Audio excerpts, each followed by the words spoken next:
হেলেঞ্চা শাক দিয়ে আজকে তৈরি করে দেখাবো মজার একটি রেসিপি। এই শাকটা অনেকে ভর্তা বা ভাজি তৈরি করে থাকেন, আজকে একটু ভিন্নভাবে তৈরি করব। পুরো রেসিপিটির সাথে থাকবেন। তো শাক রান্না করার জন্য এখানে আমি 1 আটি পরিমাণ শাক নিয়েছি। তো প্রথমেই শাকগুলোকে ভালো মতো করে পরিষ্কার করে বেছে নেব। তো এই শাকের নিচের ডাঁটাগুলোকে আমি ব্যবহার করব না, তবে শাকের ডাঁটাগুলো কিন্তু পুরোটাই ব্যবহার করা যায়। এগুলো অনেক বেশি শক্ত না, শাকগুলো কিন্তু অনেক নরম। তো আমি শাকগুলোর মাথা থেকে পাতা পর্যন্ত কেটে নিচ্ছি। তো কিছুটা আমি বাদ দেব। তো উপর থেকে এই শাকের পাতাগুলোকে আমি নরম অংশটাকে কেটে নিচ্ছি। তো নিচের দিকে কিছুটা শক্ত থাকে, জন্য নিচের অংশগুলোকে আমি ফেলে দিয়েছি। তো এরকম করে সব শাকগুলোকে আমি বেছে একদম কুচি করে কেটে নিয়েছি। তো শাকগুলো কুচি করে কাটার পরে পরিষ্কার করে ধুয়ে নিয়েছি। তো এর সাথে আমি কিছুটা আলু ব্যবহার করব, আর এই আলুগুলোকে খোসা সহই কেটে নিয়েছি।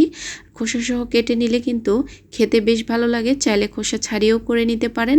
তো রান্না করার জন্য কিছুটা তেল দিয়ে নিয়েছি, এর মধ্যে হাফ কাপের মতো পেঁয়াজ কুচি আর কয়েকটি কাঁচামরিচ কুচি দিয়ে ভালো মতো করে লাল করে একটু ভেজে নিয়ে এর মধ্যে কিছু মশলা দিয়ে নেব। আদা রসুনের পেস্ট দিয়ে নিয়েছি হাফ চা চামচ পরিমাণ, লবণ স্বাদ মতো, হলুদ নিয়েছি হাফ চা চামচ পরিমাণ, আর লাল মরিচের গুঁড়ো নিয়েছি 1/4 চা চামচ পরিমাণ। সব মশলাগুলোকে খানিকক্ষণ কষিয়ে নিতে হবে। মশলাগুলো থেকে যখন কাঁচা গন্ধটা চলে যাবে তখন মশলাগুলো কষানো হবে। তো আমি 5 মিনিটের মতো মশলাগুলোকে ভালো মতো করে কষিয়ে নিয়ে এর মধ্যে কেটে রাখা আলুগুলোকে দিয়ে নেব। তো আলুগুলো দেওয়ার পরে মশলার সাথে খানিকক্ষণ একটু মিশিয়ে নেব, অনেক বেশি মেশানোর প্রয়োজন নেই। তো এখন আমি এর মধ্যে আলু সেদ্ধ করার জন্য দিয়ে নিচ্ছি কিছুটা পরিমাণ পানি। যেহেতু শাক থেকে কিন্তু অনেকটা পানি বের হবে, এজন্য আমি আলুতে অল্প পরিমাণ পানি দিয়ে নিয়েছি। তো এখন ধুয়ে রাখা শাকগুলোকে এই আলুর মধ্যেই দিয়ে নিচ্ছি। আর এই শাক রান্নাটা খুবই সহজ, কিন্তু খেতে বেশ ভালো হয়। একবার হলেও হেলেঞ্চা শাক এভাবে রান্না করে দেখবেন। তো এখন ঢাকনা দিয়ে আমি 10 মিনিট রান্না করে নিয়েছি। শাক এবং আলু দুটোই কিন্তু সেদ্ধ হয়ে গেছে, আরও কিছুটা পানি বের হয়েছে।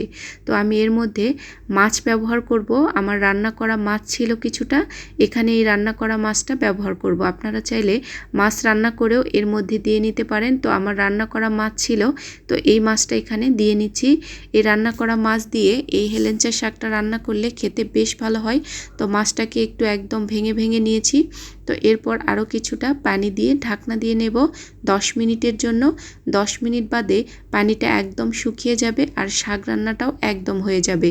আর এই শাকটা এভাবে খেতে অসম্ভব মজাদার লাগে। একদম রান্না হয়ে গেছে, পানিটাকে একদম শুকিয়ে নিয়েছি, আর পানি রাখা যাবে না, একদম পানিটাকে টেনে আমি এই শাকটাকে রান্না করে নিয়েছি। দেখুন, দুর্দান্ত হয়েছে আর খেতেও বেশ ভালো লাগে। আপনারা একবার হলেও এভাবে হেলেঞ্চা শাকটা রান্না করে দেখতে পারেন। দুপুরবেলা গরম গরম ভাতের সাথে এই হেলেঞ্চা শাকের এই তরকারিটি খেতে বেশ ভালো লাগে। তো কেমন লাগলো আজকের রেসিপিটি? ভালো লেগে থাকলে লাইক কমেন্টস করে যেতে ভুলবেন না। এই পর্যন্তই, সবাই ভালো থাকবেন, আবার দেখা হবে। আল্লাহ হাফেজ, আসসালামু আলাইকুম।